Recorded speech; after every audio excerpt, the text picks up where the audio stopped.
Kesorotan lainnya, saudara, warga negara asing asal Amerika Serikat yang sempat mengamuk di sebuah klinik di Bali akhirnya dideportasi. Dari hasil pemeriksaan, WNA itu terbukti mengonsumsi narkoba jenis kokain. Dari hasil pemeriksaan imigrasi, warga negara asing asal Amerika dinyatakan melakukan pelanggaran selama berada di Bali. Pelaku akan dikenakan sanksi administratif keimigrasian, yakni dideportasi dan penangkalan. WNA yang mengamuk di klinik ini juga terbukti mengonsumsi narkoba jenis kokain. Gubernur Bali, Wayan Koster, menegaskan tidak ada toleransi terhadap WNA yang berperilaku melanggar aturan di Bali.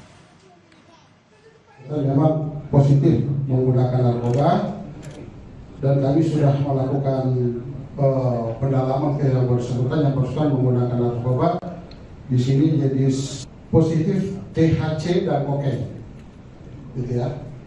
Jenis THC dan kokain. Cuma tipis waktu menggunakan test kit tipis, jadi kemungkinan dia menggunakan itu sekitar 1 minggu atau 5 hari sebelum kejadian. Jadi itu saja. Buat saya sebagai gubernur untuk melakukan tindakan tegas dan keras kepada wisatawan asing yang berperilaku tidak baik selama berada di wilayah Provinsi Bali.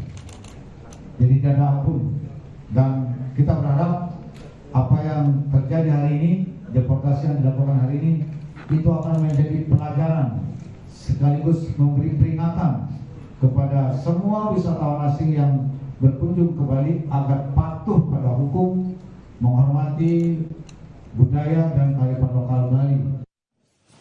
Sebelumnya, seorang WNA asal Amerika Serikat tiba di Nusa Medika Klinik Pratama, Badung, Bali dalam kondisi lemas dan diantar teman-temannya. Saat terbangun, bule ini mengamuk dan mengancam semua orang yang ada di klinik, termasuk teman yang membawanya. Pelaku sempat membanting lemari, merobek gorden penyekat tidur pasien, dan membuat pasien lain ketakutan.